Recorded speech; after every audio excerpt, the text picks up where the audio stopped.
متأكد انك خايف من المنظر ده.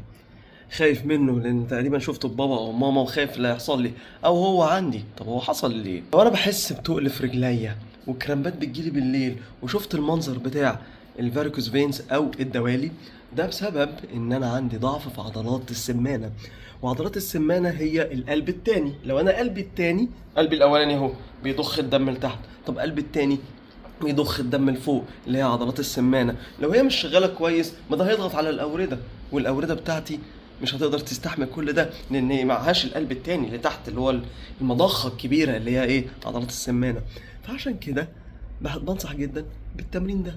سهل جدا، اعمله 3 مرات في 10 صبح والليل. هيقلل لك من تكوين الايه الفاريكوز فينز او الدوالي. وبعدين امشي، امشي كتير، اتحرك واخسر وزن كده ما يكونليش الايه الدوالي.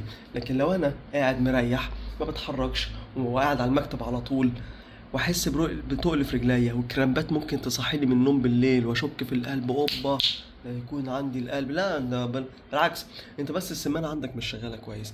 اعمل التمرين اللي قلنا عليه 3 مرات في 10، وبعد اذنك خد بريك من قعده المكتب كتير وحرك رجليك، بامب بامب بامب.